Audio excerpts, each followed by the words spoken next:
Testing one, test. Test, test, test, test, test.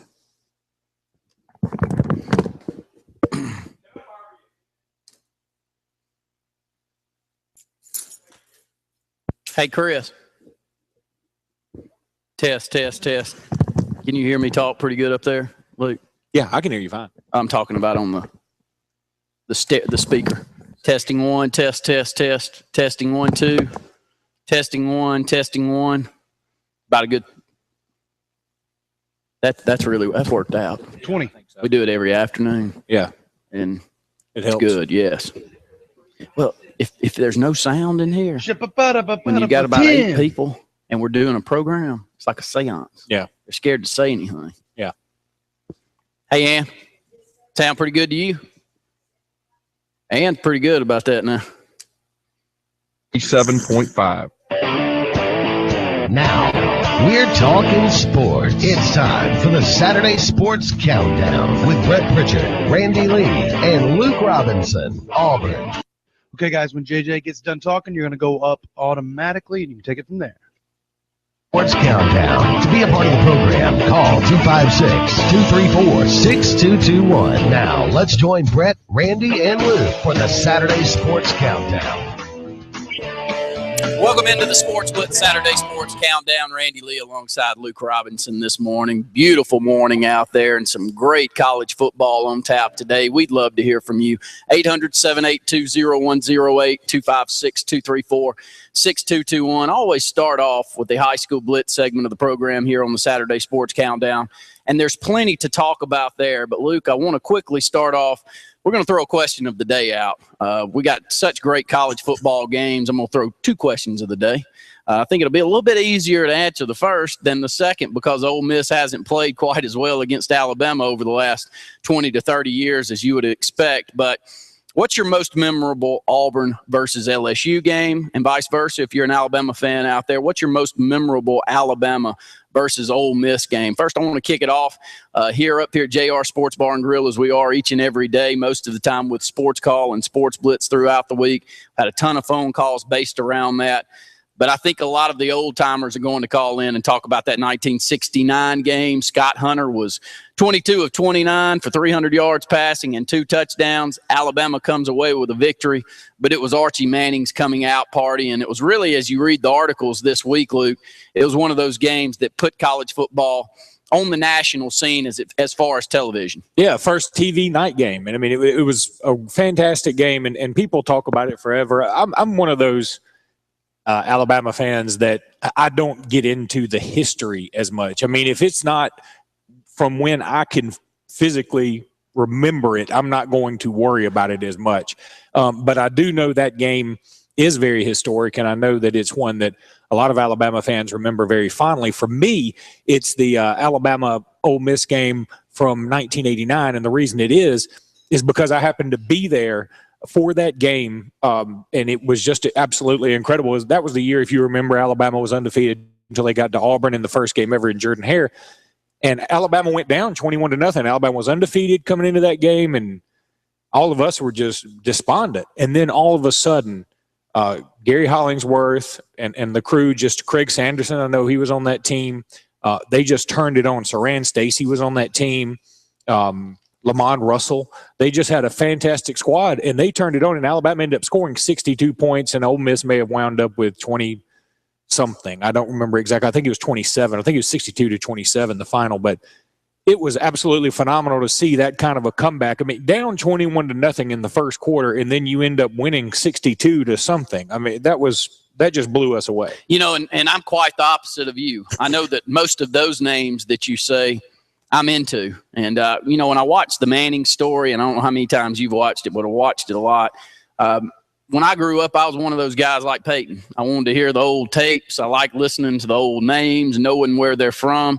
And I think that look, with y'all's history and with the tradition that Alabama has, Luke, there's a lot of Alabama fans out there that are 30 to 40 years old in our age bracket that know just as much about the 60s and the 61 national title as they do about something 10 years ago. It's crazy, but that's what you do when you got the tradition that Alabama does. Right, but I guess for me, so much of my memory depends on being able to associate it with something or where I was or, if I was at that particular game, it's harder for me to remember any details about the 1969 Alabama game against Ole Miss because I wasn't even born yet. So, I mean, it was that way for me in school. I almost had to act out everything just to remember anything. Thank God they didn't have Common Core when I was there. Love for you to come out, be part of the program today. We're at JR Sports Bar and Grill as we are each and every Saturday from 10 to 12. Bring your kids out in uniform. If they're in their Auburn, Alabama uniform, they'll eat off the kids' menu for $1.99. $6.99 snack wing basket with a tea will be the lunch special today. So that will be our question of the day, your most memorable Auburn versus LSU game, or vice versa, your most memorable Alabama versus Ole Miss. Let's kick it over to the high school segment of the program.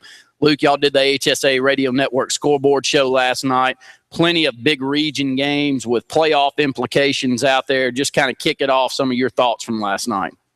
Central Phoenix City, they continue to roll. I think this is still the best team in 7A. I know Hoover won on Thursday night against Spain Park, beating them for the 13th straight time. They're 13-0 against Spain Park. If you're Spain Park, you got to be feeling like, are we ever going to beat these guys? And I know Hoover's very good. And I know talent-wise, Division I talent-wise, they probably have more talent than anybody. But I still believe right now that Central Phoenix City is the best team in the state, and Smith Station gave them everything they wanted. They really did. Smith Station, number 8 in the state, they put up a great fight.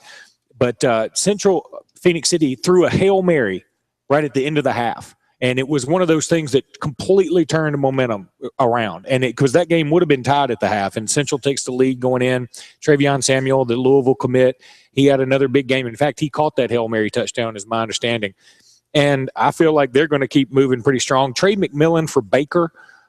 This is a running back that's a sophomore, had over 230 yards against Foley. They drop Foley, does Baker. And so Baker, I assume, will move into the top 10, maybe even the top 5. This is a team that's been relatively unappreciated. Shades Valley and Clay Chalkville both win. Clay Chalkville wins very easily against a pretty bad Center Point team. At least they look pretty bad. I got to see that game on TV, and Clay Chalkville held them to 74 total yards. Shades Valley, meanwhile, they had to fight and scratch and claw to beat Gardendale, but they did do it. Held them in the red zone with less than a minute left on 4th down. So those two are heading for a collision course. You also have next week in 6A, Blunt taking on Spanish Fort. And Spanish Fort's obviously without Tyler Johnston now. They have another kid named Javon Brown that's their quarterback there, and he looked pretty good. But now you're without your main starting quarterback, and you're taking on a Blunt team that beat Robertsdale 35-24. And anytime you play a Mobile team, it's hard enough, much less when it's number 5 team in the state. Definitely is. 800-782-019 or 01. Well, I just lost it. 0108-256-234-6221. Yeah, sometimes we've got about 15 phone numbers going through our head with our different programming, but we would love to hear from you. If you were out at ball games last night, call in, let us know what you see. We'll move over. Let's talk about the Lee County area and some of the games that went on over there. We appreciate all of you tuning in on 95.9 Talk FM radio there from the Tiger Group. And let's start with Opelika because it was a dismantling of a previously unbeaten Chelsea team, and Opelika goes and on the road and they take it to Chelsea 60-14 last night. 594 yards of total offense. Josh Johnson had 194 yards rushing, 3 touchdowns rushing the football. Matthew Christian, another great night from the quarterback. He was 11 of 16 for 225 yards and 2 touchdowns. With Spanish Fort, minus Tyler Johnson, we have seen him with Benjamin Russell's been over here with Opelika. Opelika beat us 23-0. I would like our chances a little better moving into the season now, but still pointing to Opelika. Outstanding football team. Watch out, 6A. Okay, I'm going to give something you'll agree with and something you'll disagree with very quickly here. That 23-0 shutout Benjamin Russell had looks better and better as the weeks go by, right? I mean, because Opelika is blowing everybody else's doors off. Yes. And so that shutout is looking better. But do I think if they played again, I still think Opelika would win. I don't mean that as an insult to Benjamin Russell. I just think Opelika is – and they're getting – you talk about a team getting better every week. I know BRHS is too. But, my goodness, Opelika just destroys folks. And, yes, they did lose last week, but they lost to who I said earlier I think is the best team in the state in Central Phoenix City. There's absolutely no shame in that. Here's the funny thing about this game. Chelsea scored first. So Chelsea goes down there, they get up 7-0 on the opening drive of the game. You got to be thinking, oh, is Chelsea for real? Yeah. Well, then Opelika goes on a 60-7 run, and you realize, maybe not. Maybe not. 800-782-0108. Hated to hear Roy Yancey had a slight tear in his ACL last week. He was the linebacker that Brett and I just went on and about during the Benjamin Russell and Opelika game. Hate to see him go out. Opelika still got plenty of talent to fill into a hole, but it's hard to fill in one with the tackle capabilities that Roy Yancey has. That was tough. We've already mentioned with Phoenix City, they take down Smiths 49-28. Beauregard continues their strong play this year. As Smitty Grider moves on, his Parks Crossing team is one that Brett and I talked about last night. Watch out for them over in the Montgomery area. First season, I think they picked up their third victory over Northview last night. He's an outstanding coach, so watch out for them. But Beauregard continuing their strong play. They take down a Shelby County team that over the last 5 to 7 years had been a very good program. Not a top-tier program, but one of those programs that, when you play them, you know that you're going to be up against it. But 42-18, Quay Wright running, throwing the football from the quarterback position. The Hornets playing really good football, Luke. They are, and I expect nothing less. I mean, they're going to get better, too. And the great thing about Beauregard, having Opelika there, and they're trying to feed off of that a little bit, too. And so that's going to force them to get better. I mean, if your competition gets better, generally you get better trying to keep up. So it helps out. 256-234-6221. I want to quickly get our prediction out before we're up against our first break. Our questions of the day out there for the remainder of the program, though, is what's your most memorable Auburn versus LSU game, and vice versa, your most memorable Alabama versus Ole Miss game. Our prediction for the day, and you can call in with that, is Alabama and Ole Miss. Tiebreaker will be Derrick Henry rushing yards. Luke, we'll go ahead and take our first break here on the Saturday Sports Countdown. When we come back, we're going to move over. We're going to talk about the Tallapoosa County region. We're going to talk about a huge victory for Benjamin Russell High School last night as they take down Oxford 40-21. Put 40 points on the board with some big play capabilities from the Wildcats. They moved to 6-1 on the season now, 3-1 in region play. That lone loss coming against a very good Opelika team. So the Wildcats really playing great football. We want to talk about that. More of the Sports Blitz Saturday Sports Countdown live from JR's right after this. You are clear.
3, 2, 1. Welcome back into the Sports Blitz Saturday Sports Countdown. We're live on location at JR Sports Bar and Grill, 800-782-0108, 256-234-6221. I'm Randy Lee alongside Luke Robinson. We'll take your phone calls up to the 12 o'clock hour. Got a busy day of college football, but we've got one more segment left here in the high school Blitz. It was a great night last night in Alexander City as the Wildcats took on region foe Oxford last night. This series was knotted up overall in the history of the series. 16 games, both teams had 8 victories.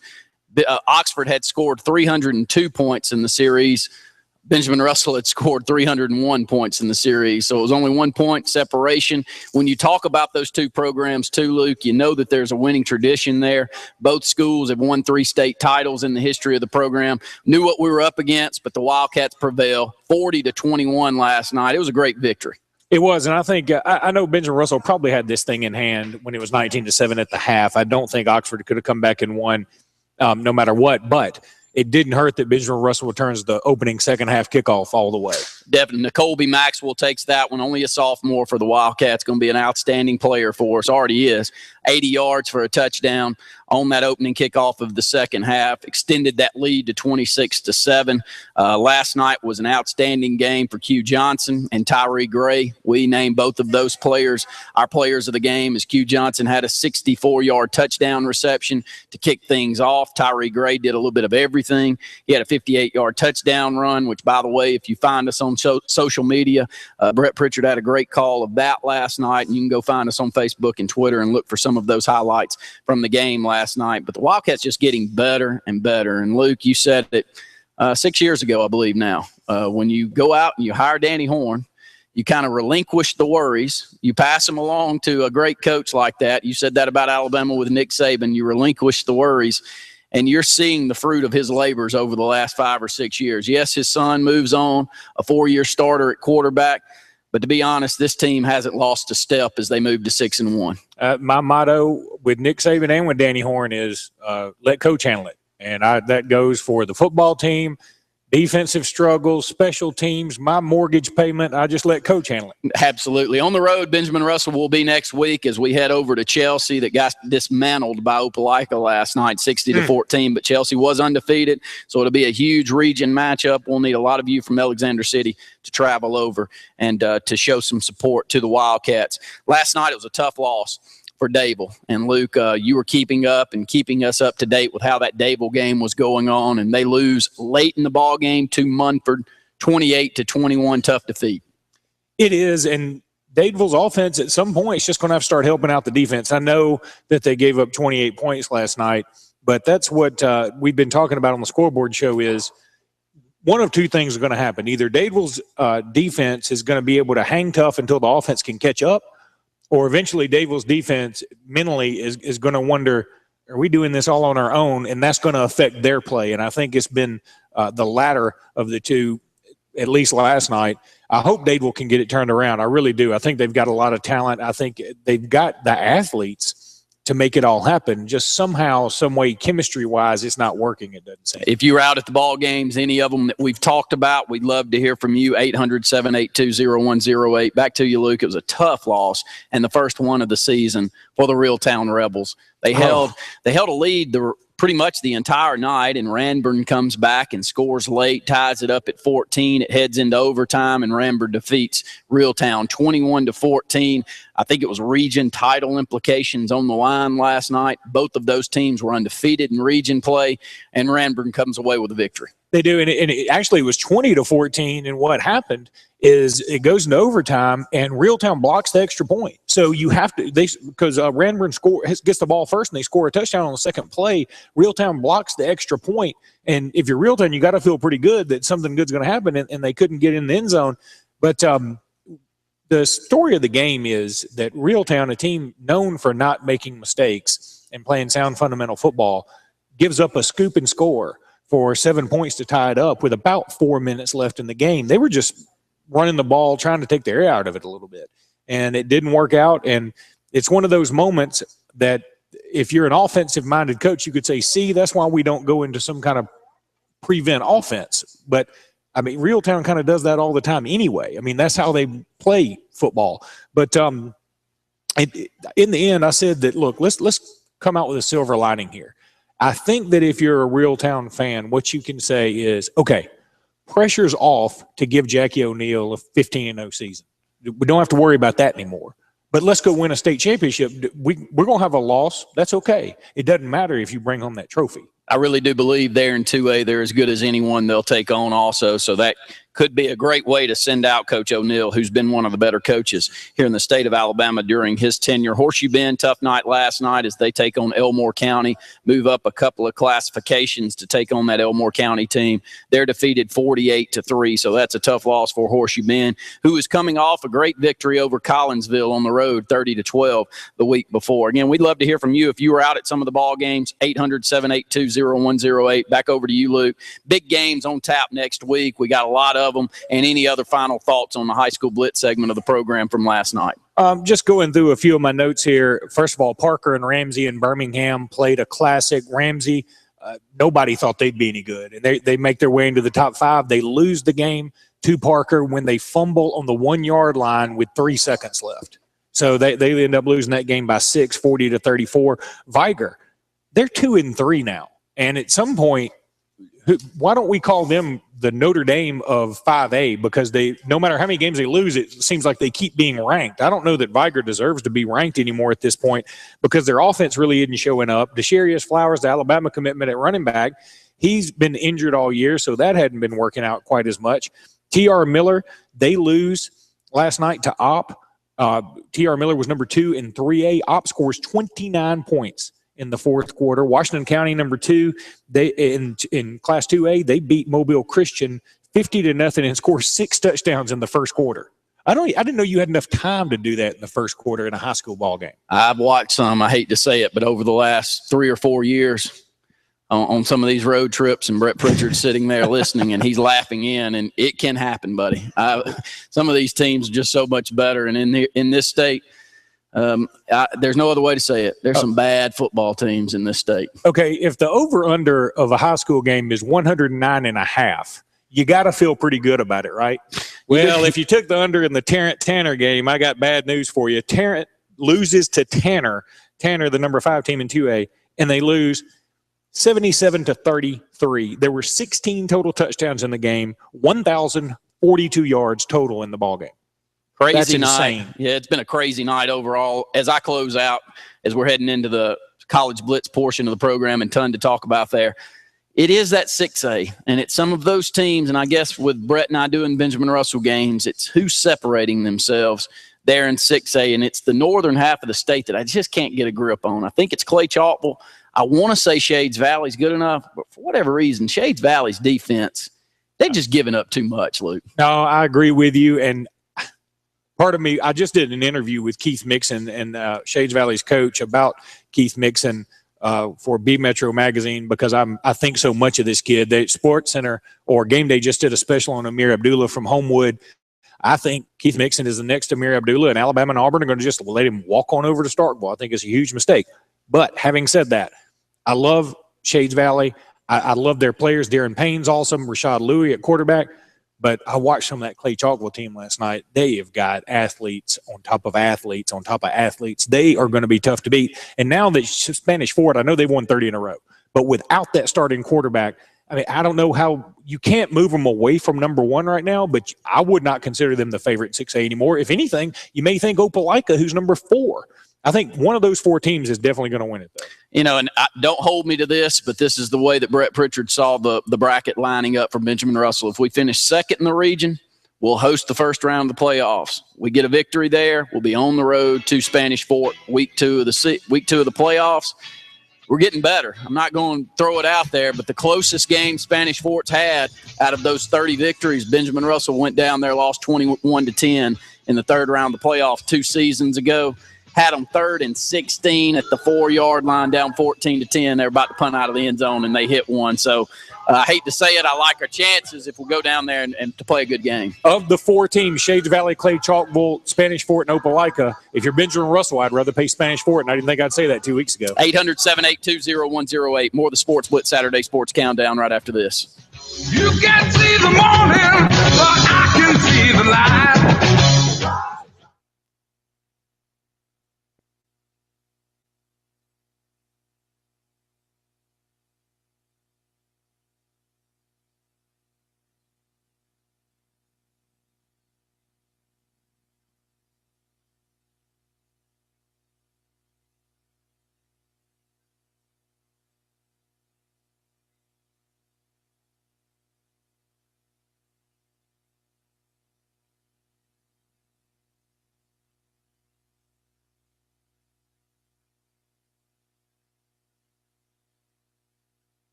More. Call on LMG today.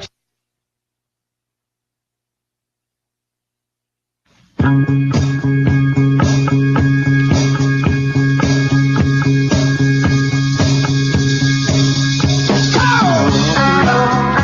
back into the Sports Blitz Saturday Sports Countdown. I'm Randy Lee alongside guide, Luke Robinson, this morning. Beautiful, beautiful Saturday out there. Should be beautiful the entire day. We'd love to hear from you, 800-782-0108. Great place for you to come out, have a great lunch. JR Sports Bar and Grill in downtown Alexander City. Love for you to come out. You can throw a prediction our way. Our prediction for today is Alabama and Ole Miss. Derrick Henry rushing yards will be the tiebreaker. That's where we'll start. First off, our question of the day, your most memorable Alabama versus Ole Miss game. You've said a couple of them, but what is the record? I don't know if you know the record overall over the last 20 years, but how many times Ole Miss taken down Alabama? Maybe a couple of times in the last 20 years. It's under 10. Under 10 all time, but okay. I don't know exactly how many. I can look that up. I think it's 40-something to 9 or something like that. The last time they won in the series was 2003. Of course, that was a pretty bad Alabama team coached by Mike Shula, and Ole Miss had Eli Manning. So, they had a pretty good chance to win that ball game. But the thing, Ole Miss just is one of those teams that can't get over the hump, and there's no better way to express that than to say this is game day's first trip there ever. And that inspired me to write about that this past week for the Outlook and get some game day statistics. And you think about the number of times, I found out Alabama's been a part of 30 game days since they've been doing it. And they started in 93, and they didn't do it every year until starting like in 99, 98, somewhere in there.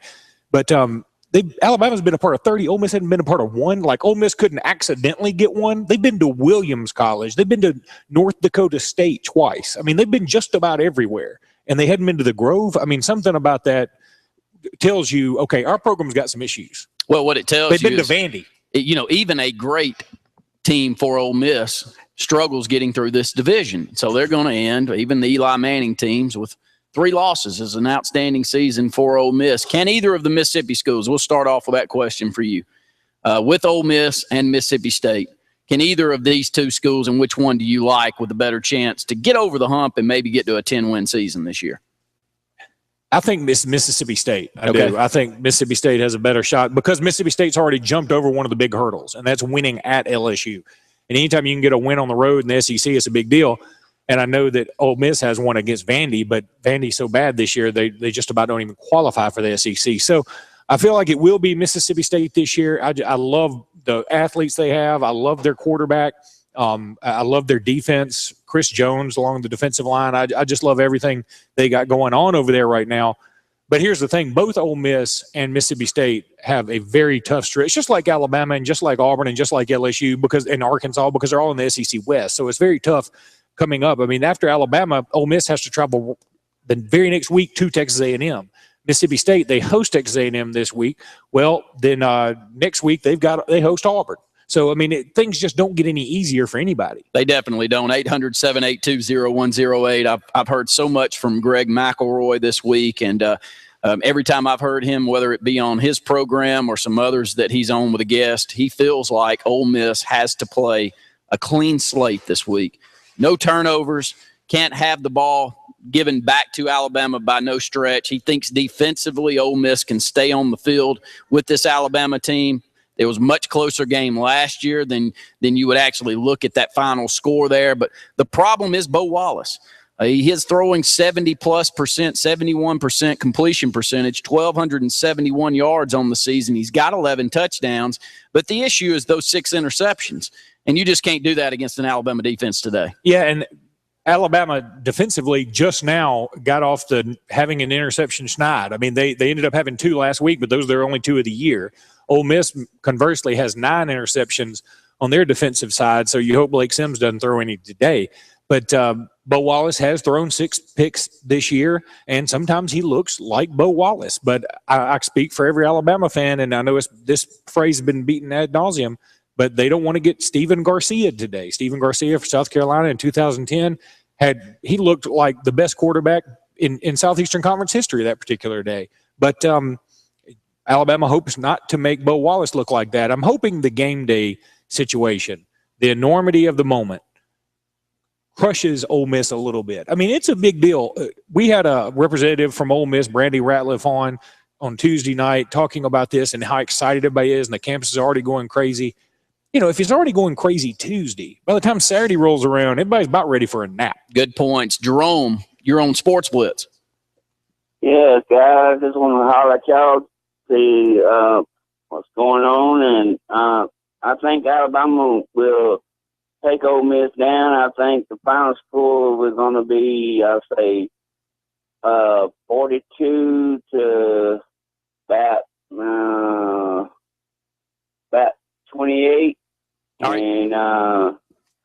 And what's the Tiebreakers, guy? Derrick Henry rushing yards for Alabama. He'll get about. He's gonna get probably about 195. All right, 195. That'd be a huge day for you. And Jerome, Why not? I hope you're right, Jerome. My goodness. We appreciate your phone call today, Jerome. Roll Tide, and talk to y'all later, man. Thanks so much. 800-782-0108, 256-234-6221. Prediction is Alabama Ole Miss, Derrick Henry rushing yards, tiebreaker. Love to hear from you. We got two questions of the day. One of them, Alabama Ole Miss, your most memorable game there. Vice versa, if you're an Auburn fan riding up and down 280 this morning, Auburn versus LSU, your most memorable game there. When I look down Ole Miss, the staggering statistic, though, is rushing yards for Ole Miss. This team is led by Jalen Walton, 29 carries, 199 yards rushing. That's a 7-yard average, but they just don't go to it enough. And it's hard for me to believe, no matter how spread it out that you can be here in the Southeastern Conference now, you got to be able to run the football. And Ole Miss just hasn't been able to do it the past couple of years. And they have a running back named Octavius Mathers, who's pretty good. I believe he's from the Tennessee area, but, he's not going to set the world on fire compared to other SEC running backs especially. But you were talking about earlier, who wins 10 games, Mississippi State or Ole Miss? Listen to Mississippi State's schedule. If they get by Auburn next week, if they could win these two games, okay, and get by Auburn next week, they're at Kentucky, Arkansas at home, UT Martin, at Alabama, Vandy, and at Ole Miss. The only game that I think they'd be an underdog is at Alabama. Good point. 800-782-0108. Love to hear from you out there. More of the Sports Blitz Saturday Sports Countdown right after this.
Okay, guys, Bill and Dadeville is holding.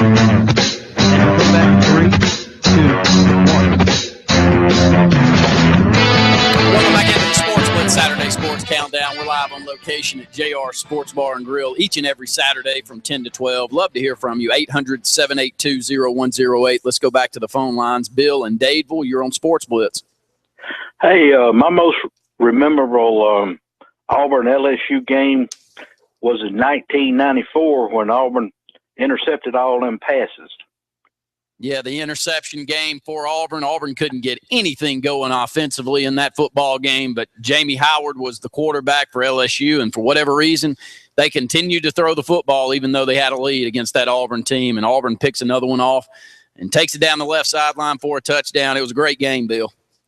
Yeah, I believe it was about 6 interceptions in the fourth quarter, wasn't it? Yeah, it was I can't remember the exact 6 number. for the entire game. Yeah, 6 for the entire game, and multiple ones of those returned for touchdowns. Yeah, and if I'm not mistaken, when Shug Jordan was coaching at Auburn, he never beat LSU in Baton Rouge, and Pat Dye, when he was coaching, he never beat LSU in Baton Rouge, and I believe Terry Bowden he won in Baton Rouge, and I was reading in the newspaper today, Ole Miss has beat Alabama 6 times since 1943. It's been a long time, and Ole Miss is on a 10-year drought, beating Alabama, the last one coming back in 2003, and we got some numbers there. Bill, you want to throw a prediction out on Alabama and Ole Miss today? Well, not really. Okay, buddy. Hey, we appreciate your phone call, though.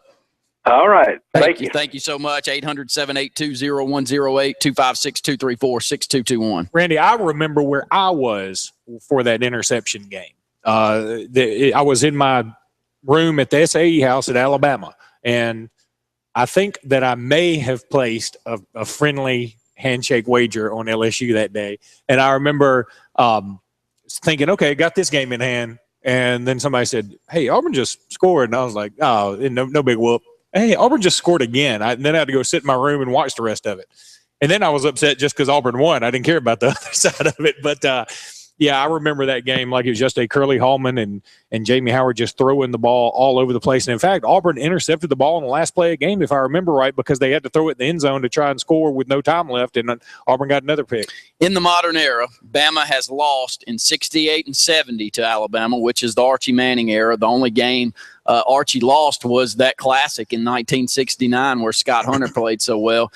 They also have won in 76, 88, 2001 and 2003. So the last victory for Ole Miss back in 2003. Over to you. You got some thoughts on that 88 game. I remember the 88 game, too. I remember where I was. I was actually in Destin, Florida, and watching that game, or listening to that game, I believe, and Alabama had 0 yards passing. I'd never heard of that. I think they were 0 for 7 passing. I'd never heard of that. I didn't know it was possible. I mean, you'd think just by accident one would pop out and go forward and somebody'd catch it. Nope. Alabama had 0 yards passing. Good job, Bill Curry. 800-782-0108, 256-234-6221. That is our question of the day. Your most memorable Auburn versus LSU game or Alabama versus Ole Miss. Just talked quite a bit about the Alabama and Ole Miss game. Didn't talk as much about the Alabama team, but Blake Sims has been the storyline. 8 touchdowns, 2 INTs, 73% completion percentage. And has that tops in the country?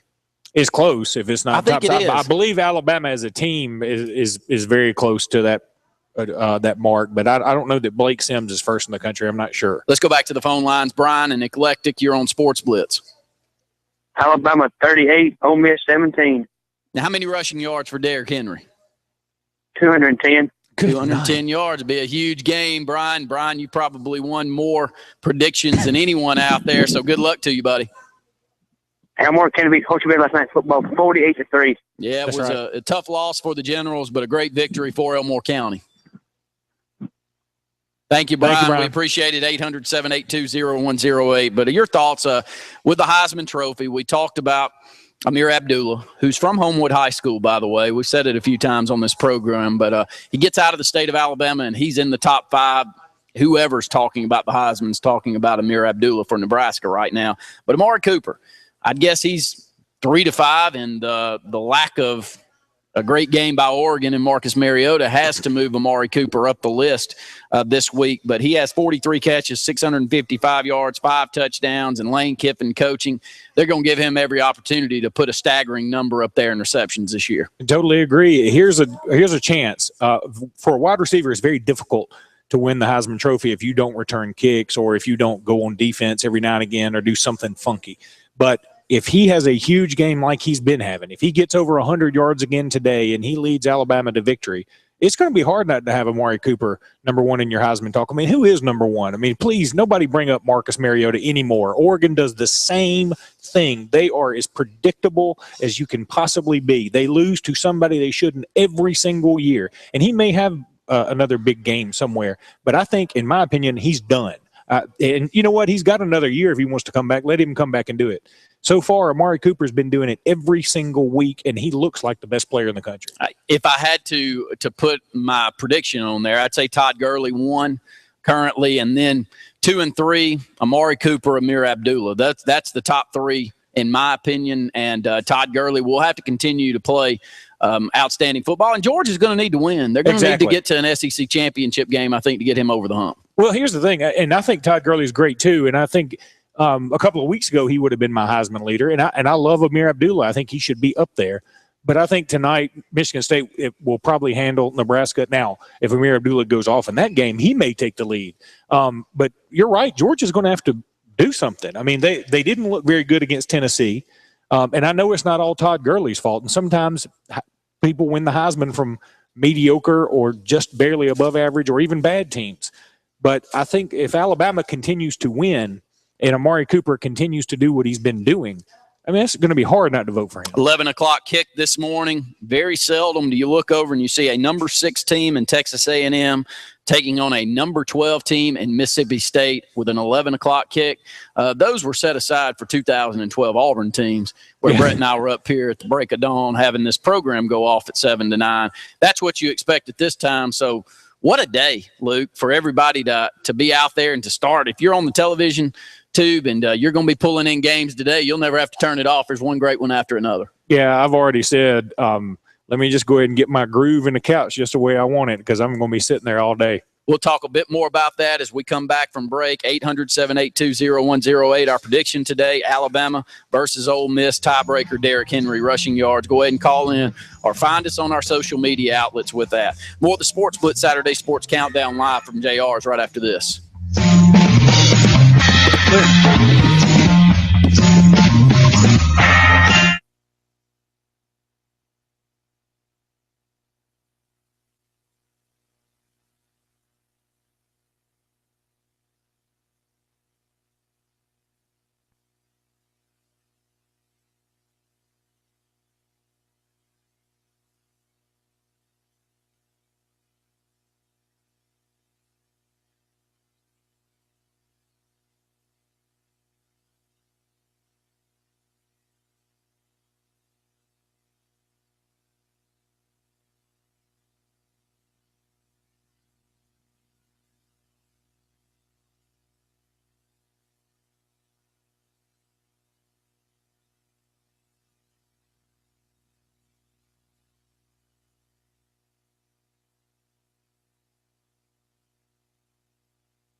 Here we go. Welcome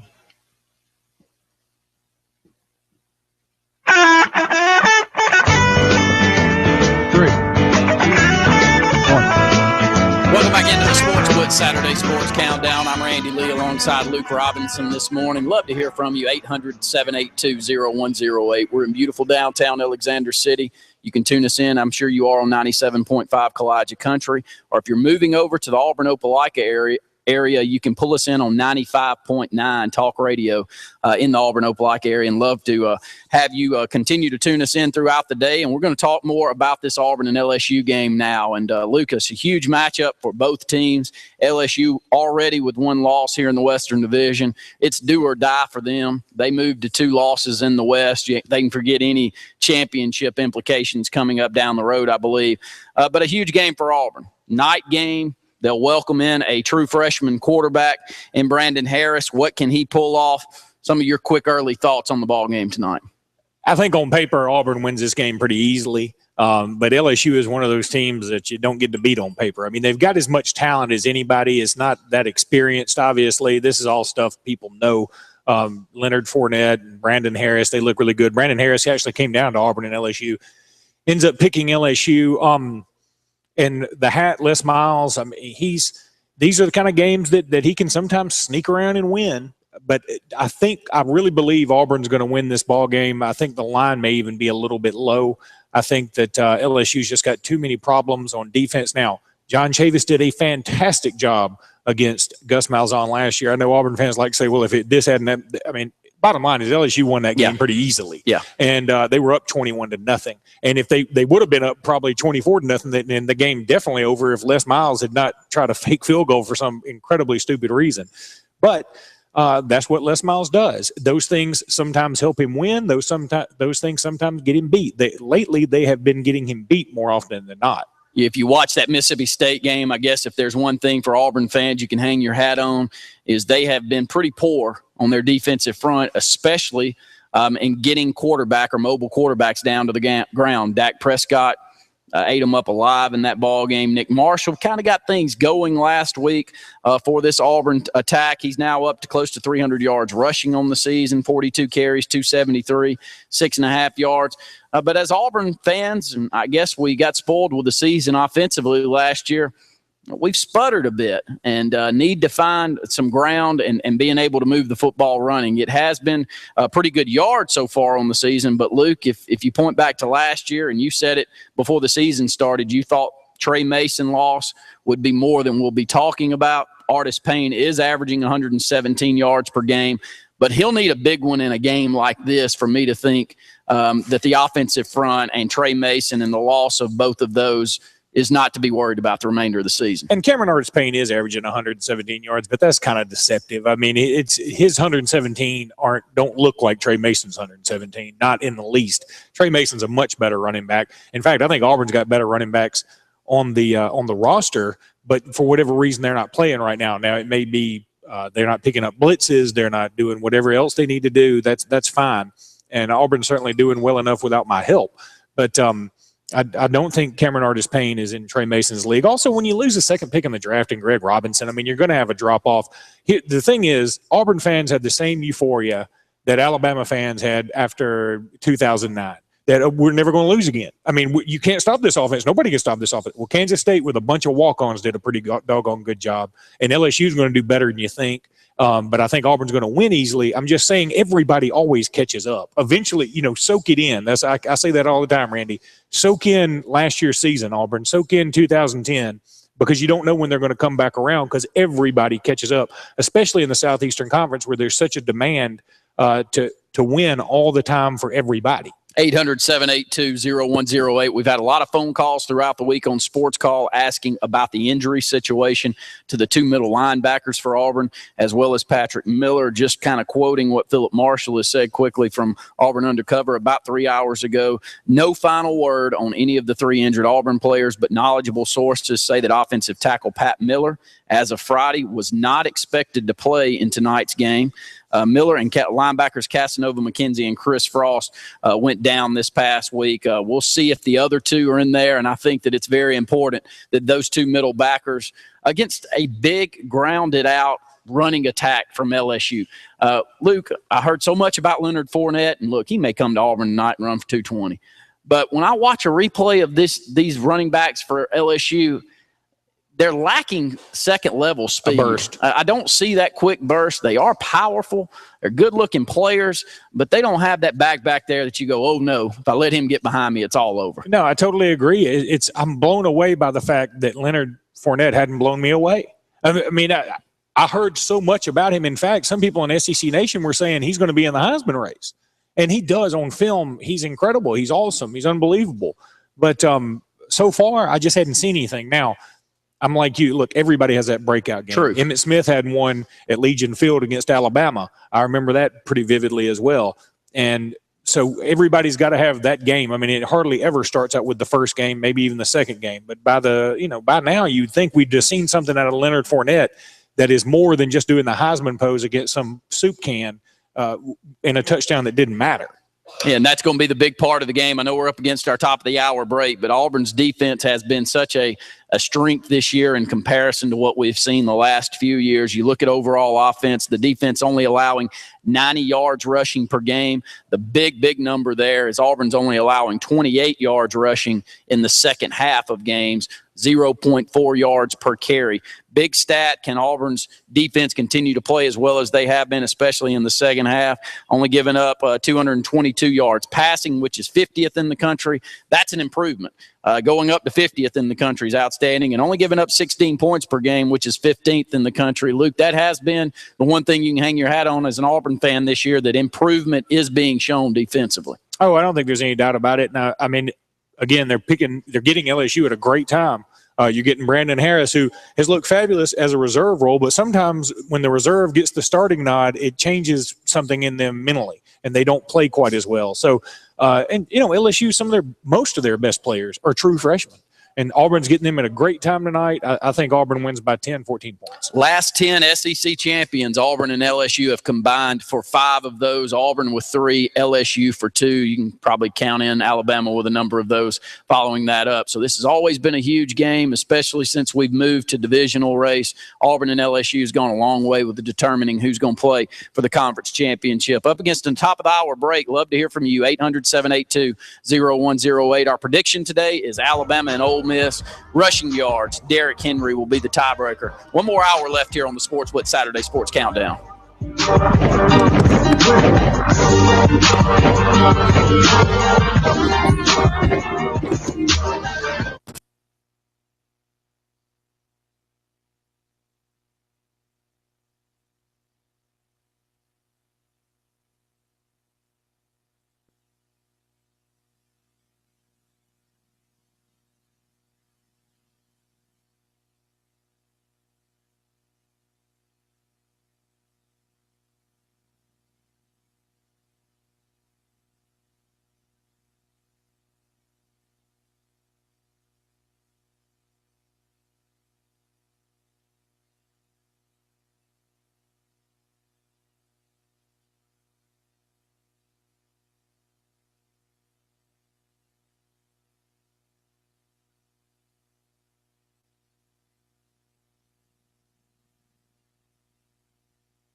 2.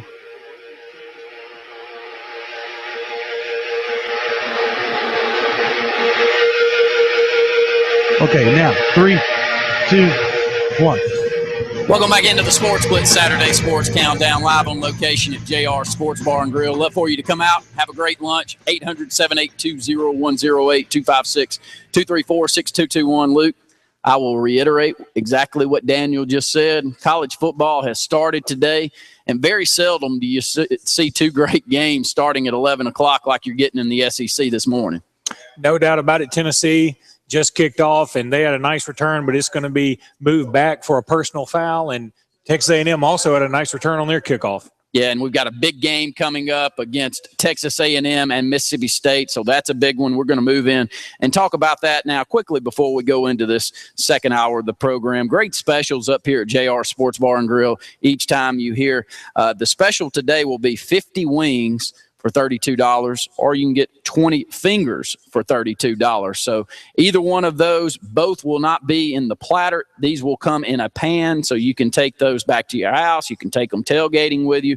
So 50 wings for $32 or 20 fingers for $32 will be the special out here at JR Sports Bar and Grill. And Luke, let's move over. Texas A&M 5-0, 2-0 in the conference, taking on number 12 Mississippi State 4-0, 1-0 in the conference. That one's kicking off now. You look down the remainder of the schedule for both of those teams.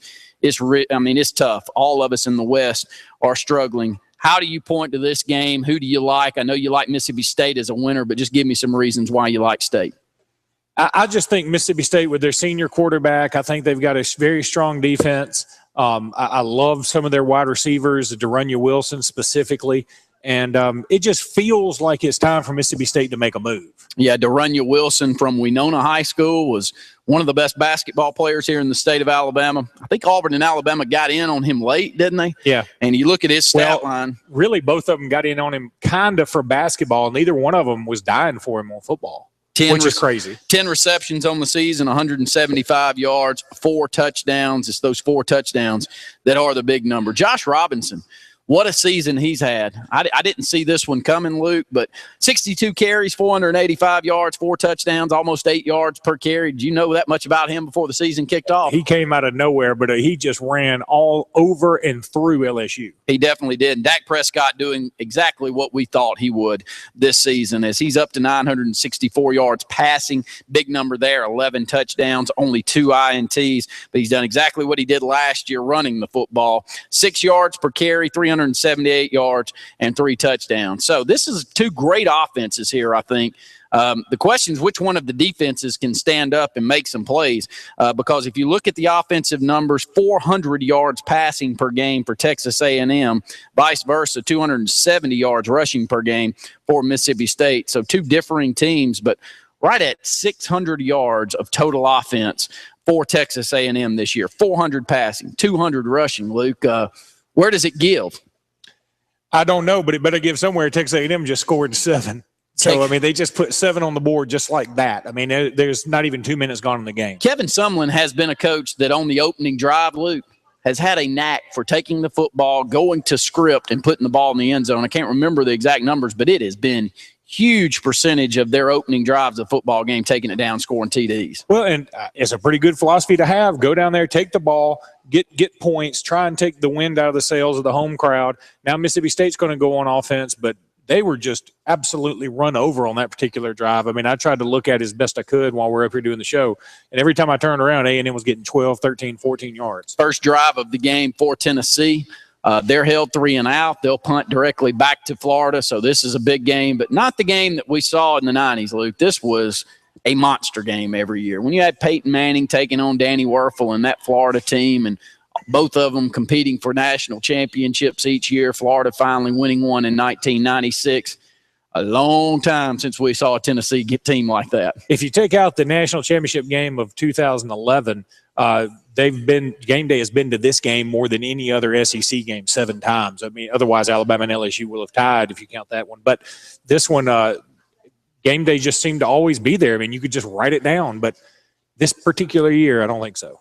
Prediction for today, Alabama Ole Miss, tiebreaker, Derrick Henry rushing yards. Love to hear from you. You can find us on social media, or you can call in. Our special again up here at JR's, 50 wings for $32 or 20 fingers for $32. Those will not come in the platter. They'll come in a pan for you. So if you're looking to take some food with you over to Auburn today, that would be a great place to start. Quickly, let's talk this Florida and Tennessee game. And Florida's 2-1, 1-1 in the conference. Tennessee 2-2, 0-1 in the conference. But I think that Tennessee feels pretty good about themselves. They lose last week, Luke, but it wasn't a terrible loss against a good Georgia team. No, they look good. They had a chance to win, and if Justin Worley doesn't go out of the game, I think Tennessee has a very good shot to win that ball game. Again, that goes back to what I'm saying about Georgia and Todd Gurley. I mean, if they don't look any better than this, it's going to be hard for me to vote for Todd Gurley. I mean, you're saying he gets penalized for being on a mediocre team. Yeah, that's what I'm saying, because I've seen people win it because they're on a great team. Jeff Driscoll will need to get off the schneid. Alabama made him look what he is, which is mediocre at best at quarterback, and they caused all kinds of problems. They're throwing for 260 a game, rushing for 200. Sad stat for Tennessee, and I know their offensive line is down. They've got a ton of injuries, and Tennessee offensive line, not just – but only 126 yards rushing, Luke. Tennessee, to me, until they increase what they're doing running the football, I don't see them changing. It's not like the offense that they run so dynamic like Gus Malzahn that you can get away with one or the other, or Texas A&M where you can throw for 400 yards a game. Tennessee, Butch Jones is not that type of offensive mind for me. I think they've got to get physical, and it's just not there running for 126 a game. Yeah, I agree. And they've got a young freshman running back named Jalen Hurd, who I love. He was big in recruiting circles, 5-star kid. And they're going to get better. They're going to get a lot better. They're playing 22 freshmen, which is more than anybody in the country this year. So Tennessee's going to be a program. I think Tennessee has a chance to be the program in the East coming up here very shortly. For those just tuning in, our question of the day, your most memorable Alabama and Ole Miss game, or vice versa, your most memorable Auburn-LSU game. Luke, give them a quick idea. I know we did it in the first segment, but the Alabama-Ole Miss game that jumps out to you to begin with. Well, I talk about the 1989 game when Alabama went down 21-0 in the first quarter, and it looked like all was lost. It was an Alabama team that was undefeated. They were undefeated all the way until they got to Jordan-Hare Stadium that year for the first time ever, but they just start coming back. Gary Hollingsworth, I mean, who was the most unassuming quarterback maybe in the history of Alabama, he's just out there throwing darts and hitting Craig Sanderson all over the place. Alabama scored defensively, I think. I think they scored on a return. They did everything right after that, and they ended up winning 62-27, I believe. It was just a game that once Alabama got down 21-0, a light went on, and they just blew Ole Miss's doors off. Some of the Auburn and LSU games we have heard throughout the week on Sports Call. One, not a positive one for Auburn, but we had Benji Rowland on the program with us either Tuesday or Wednesday of this week. A great guest, an outstanding All-American defensive tackle for Auburn. He was a senior in that 1988 game, the earthquake game, which cost Auburn a chance for the national championship that season. A tough loss there. That's one that has stood out. Some other ones that we've heard so much about, 1994, the interception game for LSU, the cigar game where Auburn goes down and just really takes it to LSU in the early part or back in the late part of the 90s. And Luke, moving into the 2000s, has been one after another in this LSU-Auburn rivalry. One that was brought up was 2010, where Cam Newton outruns Patrick Peterson to the end zone, was really his Heisman moment for that season. And Auburn kneels on the football, I guess, at the 3-yard line to close that one out, win 24-17, and move on for a national championship. Between Auburn and Alabama and LSU, these three teams have really had some knockdown dragouts in the last 20 years. A lot of memorable games among that trio. And, of course, the barn-burning game. And what I remember about that game, was it 96? Was that 96? I think it was 96. Okay, it was in that neighborhood. I do know that. But what I remember more than anything about that game with the barn burning, and it was a huge monster fire, like the Great Chicago Fire. I mean, it was just billowing. And I remember seeing an Auburn guy up on the ramp, and he was just looking at the game. He was like, hey, dude, if you turn around, you're just going to start running. And it's like he didn't even know there was a fire behind him. Well, it didn't care. Didn't care. I mean, the game was going on. Did LSU win? I think LSU ended up winning that game. Was that Cecil Collins? I believe so. Yeah, Cecil Collins and LSU has had some of these backs that have really made a name for themselves in one outing against Auburn. And let's hope, as an Auburn fan, that it's not Leonard Fournette making his first burst onto the scene this year. As you look at his numbers, 56 carries, 322 yards, only 4 touchdowns on the season. Just not what we thought we'd see in his freshman campaign for Leonard Fournette, but he could change a lot of our minds out there with a big game today. Up against another break here on the Sports Blitz Saturday Sports Countdown. Love for you to come out, have a great lunch here at JR Sports Bar and Grill. More of the Sports Blitz Saturday Sports Countdown right after this. You are clear. Oh, I'm sorry, Daniel. I didn't get that caller from Ellick City. It's okay. He's still there. Okay, man.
Saturday Sports Countdown. I'm Randy Lee alongside Luke Robinson. Got about 45 minutes left here on the program. Love to hear from you. 800-782-0108. Our prediction this Saturday is Alabama and Ole Miss. Derrick Henry rushing yards will be the tiebreaker. Let's go back to the phone lines. Caller, you're on the Saturday Sports Countdown. Howdy. Hey, how you doing? Hey, I'm just going to go ahead and put this out there, but Alabama's going to lose today. What you think the score will be? It's going to be 33-30. 33-30, and how many rushing yards for Derrick Henry? About 79. 79. Who we talking to? Mr. Austin. All right, buddy. Hey, we'll throw it out there, and look, as an Auburn fan, I won't have any problem with that score. Roger that. All right, thanks so much. 800-782-0108. Quick updates. Tennessee and Florida, scoreless. That one with about 9 minutes to go in the first. Update up here is Texas A&M scored on the opening drive of the football game. Luke. Well, Florida did just return a punt for a touchdown, but it's called back due to a block in the back. So Florida and Tennessee continue to shoot themselves in the foot. Meanwhile, look over here at the as I move to the front of the set here, to watch the Mississippi State game. Mississippi State just punched it in, so that will be a touchdown for the Bulldogs. That'll probably tie it up at 7 with 10:30 left to go in the first. So this looks to be the shootout everybody thought it would be. Two great football games to kick off Saturday here in college football. Not much better than what you're going to see today. First part of the program, we've talked a lot about Alabama and Ole Miss. We've talked at length about Auburn and LSU. If you've got questions, you got any concerns, we'd love to hear from you. Quick updates from high school last night. Opelika takes down Chelsea 60-14. Phoenix City 49-28 over Smith Station. Beauregard with a huge win over Shelby County 42-18. The Wildcats here in Alexander City take down Oxford 40-21 last night. It was Dable losing 28-21 late in the football game to Munford, and Horseshoe Bend's taken down by Elmore County 48-3. So again, we'd love to hear from you out there. And let's move over. Let's talk about the national scene. And I guess Thursday night is as big a game as we're going to have. It seems like it happens every year, but it did again. And Oregon just can't hold on, lose to Arizona. First off, Oregon, to me, their offensive line looked terrible, Luke. Well, it is terrible because they've got 3 key injuries, and so that's not necessarily their fault. They got a walk-on and I think 2 freshmen playing in key spots. But you know what? You're playing an Arizona team that's not bad. I mean, this Arizona team has definitely improved. And here's the thing. Let me go back to Rich Rodriguez for a second, the head coach at Arizona. I know he didn't do well at Michigan, but I think now we're seeing there's a systemic problem at Michigan. There's a problem that goes much deeper than what Rich Rod would have dealt with. So I think that nobody, maybe outside of Malzahn and Nick Saban, could have succeeded at Michigan there for a while and may not for the near future. But Rich Rod's a good coach, and people talk about he was so close to being Alabama's coach, and people think that he would have done what he did at Michigan. I totally disagree. I think if he had come to Alabama, no, he wouldn't do what Saban's been doing. But I think Rich Rod could have won big at Alabama, and he's going to start winning big at Arizona. He's getting the right kind of athletes for his system. They controlled that game. I mean, he doesn't have the same horses necessarily that Oregon has, but Arizona manhandled Oregon in a lot of situations. And, you know, Mariota, for all the hype he gets, he always seems to lose one like this. He lost this game last year to Arizona in the desert. 800-782-0108. Luke, how bad does that make the Big Ten look? Michigan State is throttled closing out the ball game against Oregon, and Oregon beaten by an Arizona team that, come on, I mean, they're decent, but they are. I think it makes the Pac-12 look pretty strong top to bottom to me, maybe the second best conference in the country. You can throw the Big 12 in there also, but the Big 10 just looks worse and worse and more as the season goes on. Yeah, and their only saving grace now is for Michigan State to blow out Nebraska tonight, because you can look at this Nebraska team, and if you take Amir Abdullah out of the picture, I mean, they're absolutely nothing. They lose to who did they play? McNeese State. They probably lose that game. So if you're a Big Ten fan, you got to hope Michigan State blows out Nebraska tonight. You got to hope that Ohio State goes into Maryland today and they take care of business. They're already up 7-0, but that's all of a sudden a big game because Maryland is in the Big Ten now. And you got to hope that those two are on a collision course. That's the only thing you can hope for. And if you're a Pac-10 fan, Pac-12 fan, I should say, this UCLA-Oregon game next week, I guess you got to root for UCLA because they are still undefeated. And Oregon has a loss, and you don't want that to look bad. You know Arizona's not going to go through the season undefeated. I mean, there's no question about that. But you hope UCLA finds its way somehow, some way next week against Oregon. 256-234-6221 here locally. Love to hear from you. Our question of the day, your most memorable Alabama-Ole Miss game, or vice versa, your most memorable Auburn versus LSU game. Had a lot of phone calls so far.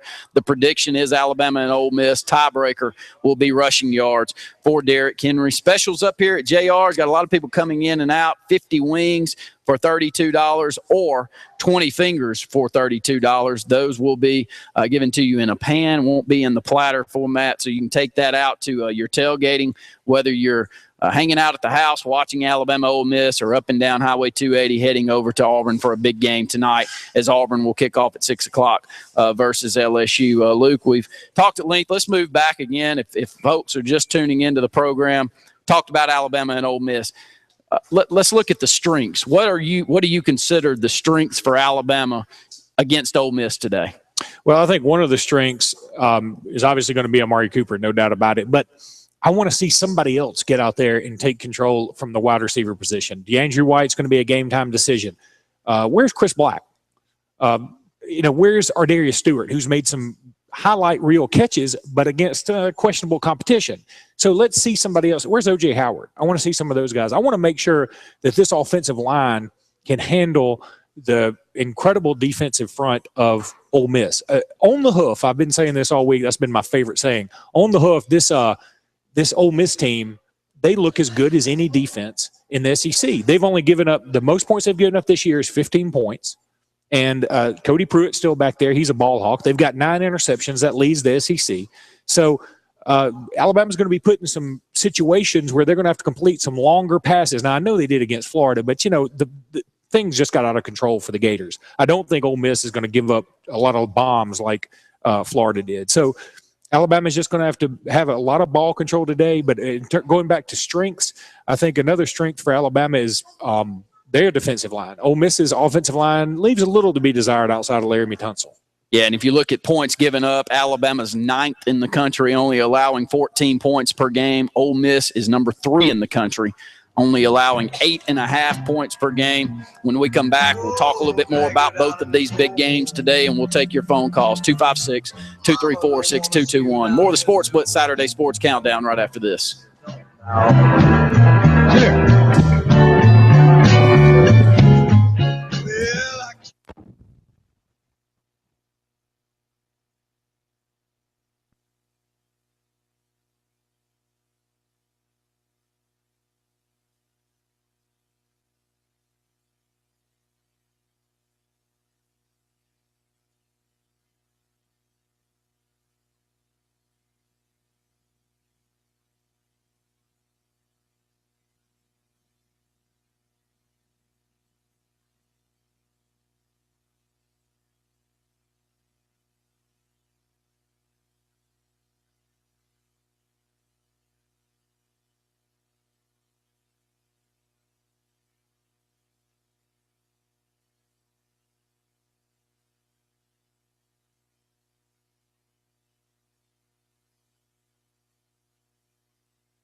to let this bumper go for 1 second. All right, 3, 2, 1. Welcome back into the Sports Blitz Saturday Sports Countdown. Got about 30 minutes left here on the program. Our prediction today is Alabama Ole Miss. Tiebreaker will be rushing yards for Derrick Henry, 800-782-0108, 256-234-6221. We carried over a question of the day that we had on Sports Call this week, and we added in Alabama and Ole Miss, your most memorable games, either Alabama, Ole Miss, or Auburn, LSU. Our producer, Daniel, had a couple of great ones. I'll pass along one to you that we haven't mentioned so far, and that's the 2004 game. Auburn finishes out the season undefeated. One of the biggest games of the year was that LSU game. Courtney Taylor had 2 tremendous catches from Jason Campbell. One was a 4th down conversion play where he kind of slides down on the ground and picks that one up on a rollout by Jason Campbell. The other, a touchdown pass across the middle. Auburn wins 10-9.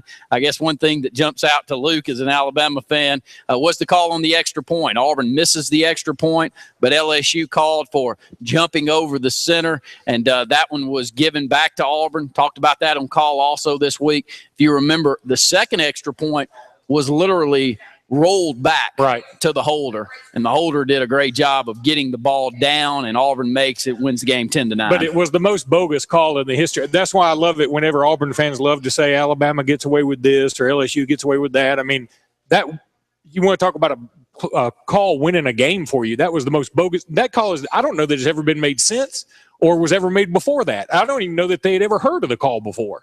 Your most memorable games out there, we had a call in. It was not one of a positive spin for Auburn, but the Amazons lost one football game in 72. The only loss that they had that season was to LSU.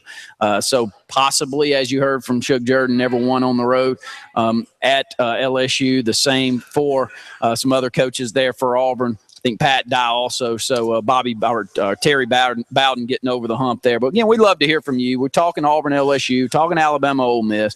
Talked a lot about high school sports there in the first part of the program with some big games last night. Yeah, there were a lot of big games in high school, no doubt, and some big ones coming up. You've got Blunt and Spanish Fort, and you've got Shades Valley along with Clay Chalkville taking on each other next week. This Tennessee-Florida game, as I'm watching it, the story is becoming field position. Both of them are totally inept offensively right now, which is no shock. I mean, I think we knew that coming in, especially Florida with Jeff Driscoll was still back there. He looks pretty bad right now. But Florida had already returned a punt for a touchdown. It was called back due to a block in the back. And now Tennessee's having to punt again, and Tennessee hadn't crossed the 50 yet. And Florida, their worst field position is going to be this next starting drive, which is on their own 30. They've been starting around the 50 every time, and they've gotten a few first downs, but once they get to the 40, they can't really do anything. Meanwhile, Mississippi State, Texas A&M, they've settled down a little bit. Mississippi State muffed a punt. Texas A&M recovers it, but Mississippi State stops them on 4th and 1. You know, we've had a number of phone calls throughout the week wanting updates on the injuries for Auburn today. From what we gather, and know this is not written in stone, looks like Patrick Miller could potentially be out today as Auburn takes on LSU. The 2 middle linebackers for Auburn, Chris Frost and Casanova McKenzie. Will they play? It looks positive on both, but we don't know if they'll be at 100%. If you remember last year, it was a tough loss for Auburn, probably the turning point of the season. And Jeremy Hill just kills Auburn in the rain. Nick Marshall struggled mightily there in the first half, throwing the ball around in the rain down at Ole Miss. Jeremy Hill goes for 184 yards. Down at LSU, but 184 yards on 3 touchdowns and right up the middle of the defense. And to have those 2 middle linebackers out may be a huge story today, Luke. It could be, but you're right. Jeremy Hill, my goodness, he looked fabulous that game. He looked like an NFL first-round pick. And he is with the Cincinnati Bengals right now, but he isn't doing a ton in the NFL this second, but I think he's going to make his mark in the NFL. Yeah, it was a tough loss for Auburn, 35-21, but we spin it around and found some positives, especially closing out the second half of that ball game, and Auburn moves on and leads the country in rushing and found their stride offensively. Hopefully the same will happen tonight. It should be. The forecast looks perfect. High of 65, low of 44. It's beautiful outside, not too many clouds. And, Luke, this is fall football weather. You just can't beat it. No, you can't. The game is so beautiful. Looking at Mississippi State game, looking at the Tennessee game, both are perfect weather. Yeah, and if we've had some quick updates on that game, 7-7 is the score behind me. Texas A&M scored on the opening drive of the game. Mississippi State looks to get their legs up under them and playing fairly well as they're up against a 3rd and 5. That one's got 6 minutes to go in the first. Opposite way, the offenses have been abysmal for both Tennessee and Florida. If you looked at either one of these, I guess, would Will Muschamp hold on? How many wins does he need this year to hang on, Luke? So it's a big game. I think he just needs a bowl this particular year because what Florida fans are probably looking at as much as anything is this coming up recruiting class. They've got a kid named C.C. Jefferson that most everybody believes is leaning to Florida. He's looking at Alabama and a couple other places. He'll be at the Ole Miss game today, actually. But and they also got a kid, the lineman that is looking at Auburn and Martez Ivey. And he's the number 1 offensive tackle in the country, and it's really down to Florida and Auburn. I think if Will Muschamp stays and if Florida ends up going to a bowl and looking okay, I think Ivy will probably end up at Florida. But if they make a change, then Ivy will probably head to Auburn, which I think would be, in Florida fans' eyes, that's even worse than losing to Tennessee, losing your future. Take it or leave it. This is the last update we had on the injury report for Auburn. All 3 were in Montgomery. And all 3 are expected to dress per auburnsports.com. So good potential that all 3 could play. It will need definitely those 2 middle linebackers. And the offensive line, if anything, has not quite looked up to par of what we saw last year as they led the country in rushing. Let's go back to the phone lines. Brett, you're on Sports Blitz. What's going on, guys? Good to hear from you, buddy. You heading over yet? Yeah, I'm about to head down right now. And we knew the weatherman got it right this time. It is a beautiful day for college football. It's a beautiful day to do anything outside. But yeah, it's gonna be nice over in Oxford, and it's gonna be nice down in Auburn. Brett, I love your thoughts. The positives that you can spin in for Auburn as you look at this game, our strengths versus their weaknesses. What do you point to? Well, obviously, I think we've got to come out and establish the run. I think that's huge for Auburn, and LSU's 12th against the run in the conference, so that bodes well for us. And Auburn's just got to get more consistent there because that's where their bread has been buttered obviously last year, but that's what Gus Malzahn's offense is predicated on. And then, of course, LSU knows that we've been struggling, and they know that's our strength, so they're going to stack it up in there and force Nick Marshall to beat them down the field. So we got to be able to hit the passes. Nick, when he's close to them, the receiver's going to have to help him out and pull the ball in. Our prediction for the day, and we can't let you off the line without giving us a prediction on Alabama and Ole Miss. Give us the tiebreaker today is Derrick Henry. What do you think, Brett? I like Alabama on the road. I think all this hype and all of the pageantry over there with game day and everything going on is just another distraction for a team offensively for Ole Miss that's not very good. Bo Wallace is, very inconsistent. Can he have a Steven Garcia day like Luke said? He can, but I don't think he will. I think Alabama gets it done on the road by 14 points, maybe 17 by the time it's all said and done. And another little quick update, Randy, on the injuries from Auburn. I know you just said that it's reported that all 3 will dress. Yesterday afternoon on Sports Call, I had a pretty reliable source tell me that they had practiced the majority of the week and looked like they were going to be playing today, and obviously that report kind of confirms that. Well, that's great news if you're an Auburn fan, and looking forward to a big victory tonight, hopefully, as Auburn takes on LSU at 6. And this afternoon, Alabama and Ole Miss is a huge game. We got 2 great ones going on now. You just can't beat Saturdays, especially moving into October, Brett. You can. This is what it's all about. A lot of big fans out there for all these different teams, and we're just excited about the way it's here in the state of Alabama for Alabama and Auburn to be where they are.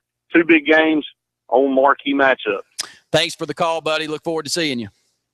All right, guys. We'll see you later. We'll go ahead and take another break here on the Sports Blitz Saturday Sports Countdown. Got about 20 minutes left on the program. You can call in, give us your prediction, find us on social media.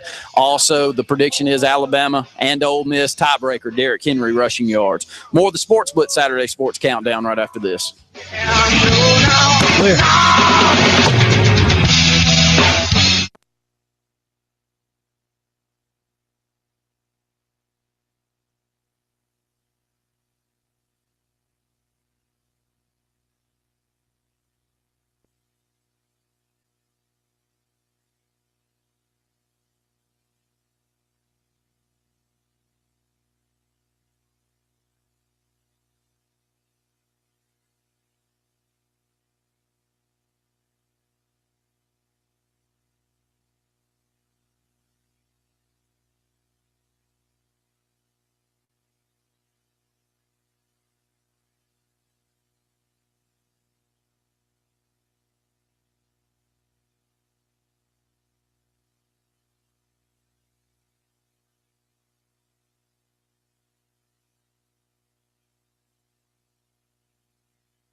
Okay,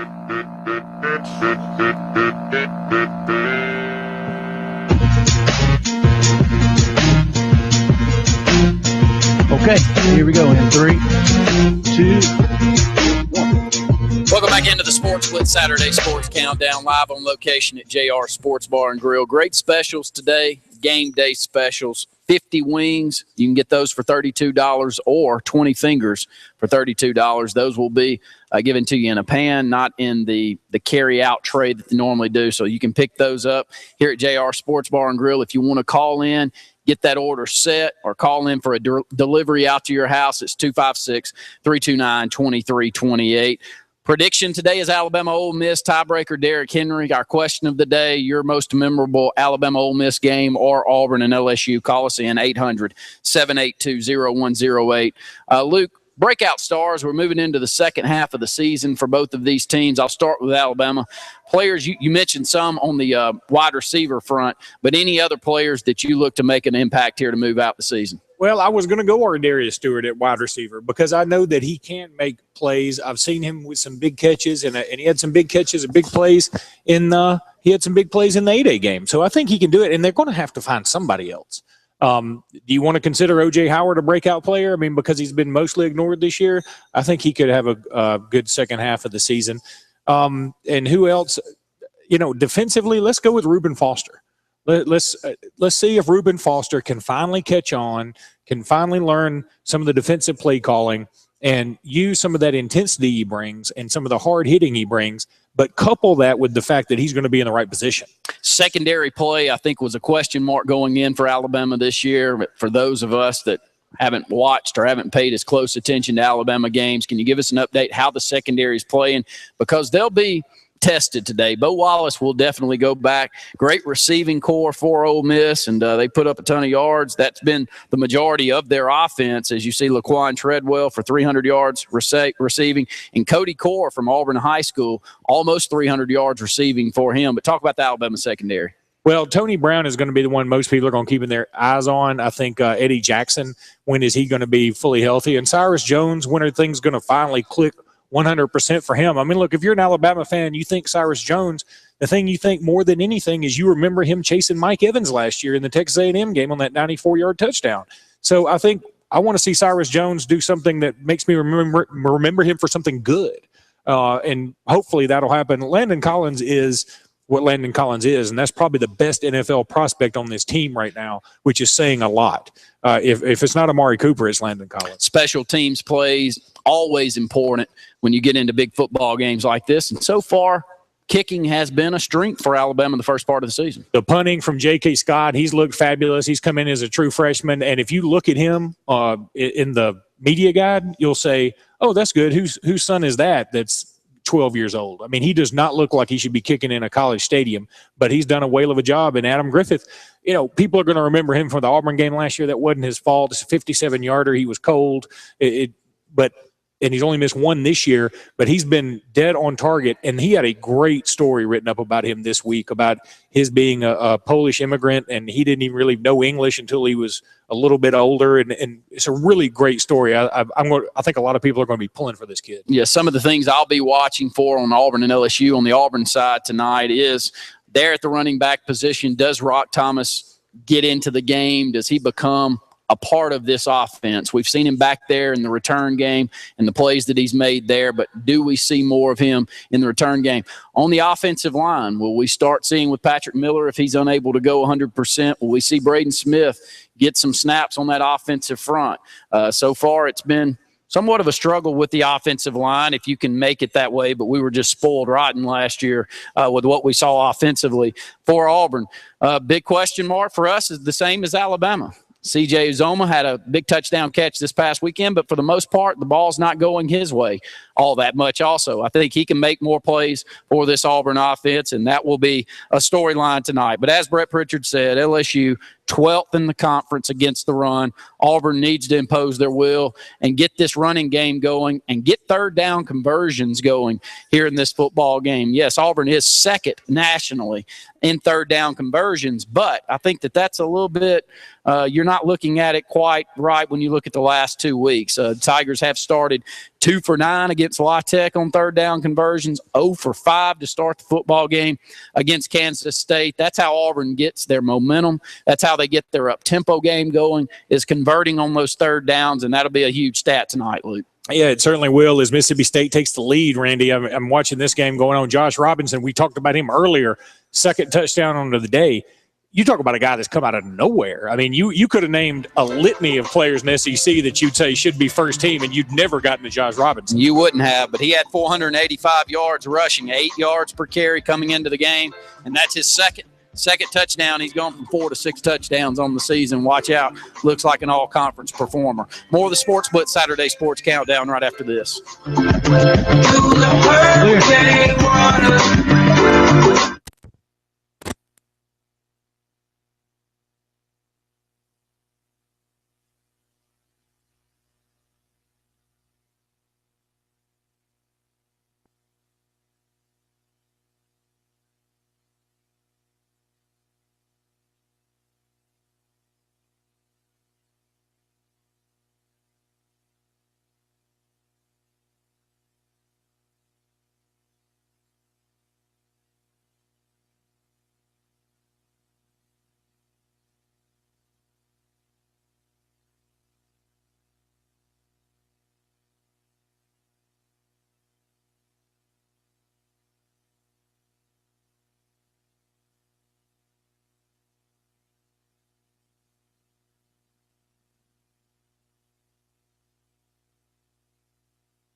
All right, guys, last segment. You got 5 minutes remaining.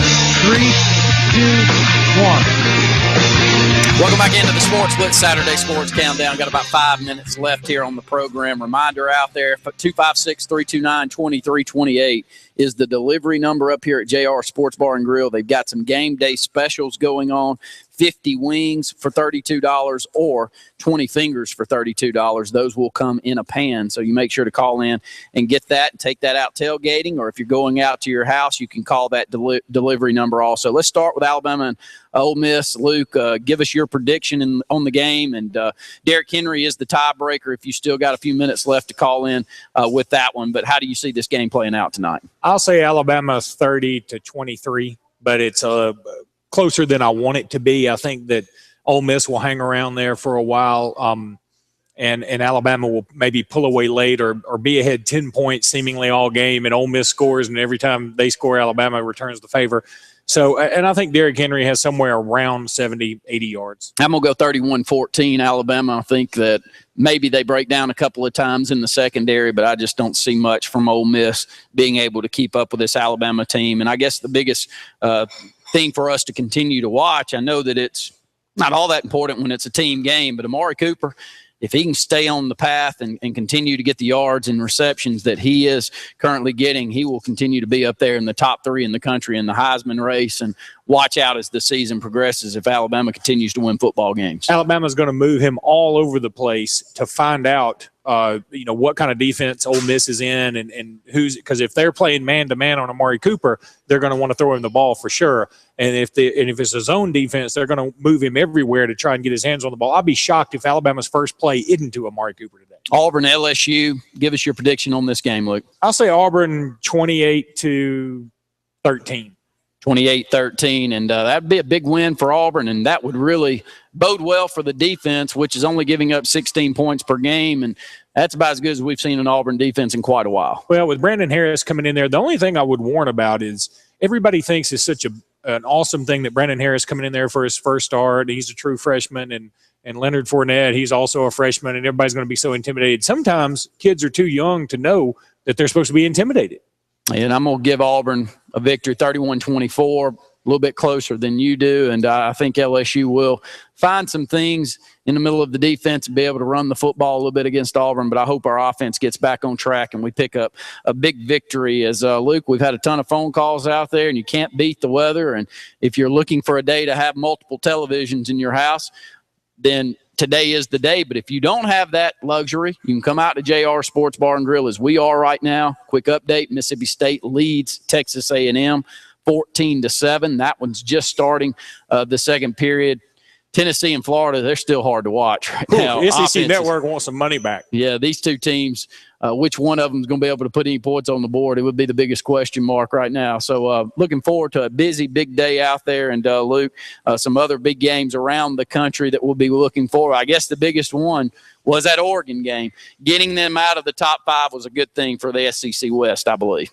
Oh, yeah, there's no doubt. It certainly helps bolster the SEC's case because – a one-loss SEC team versus a one-loss anybody else, you got to give the nod to the SEC team. Definitely do. And, again, love to hear from you out there throughout the week. We'll be up here from Tuesday to Friday with Sports Call, Sports Blitz. We're on air on Tuesday night from 6 to 7, then 7 to 9 statewide on the Alabama cable networks. That Saturday Sports Countdown from 10 to 12 every Saturday, always live on location at JR Sports Bar and Grill. Always great specials. Today, if you're out and about in your Auburn and Alabama uniforms, come on out to JR's, bring your kids out in uniform. They'll eat off the kids menu for $1.99. I want to thank Daniel and Justin back there, producers. For Luke Robinson, I'm Randy Lee saying thanks for tuning in to the Saturday Sports Countdown. You're out. Have a good day. Thanks, bud.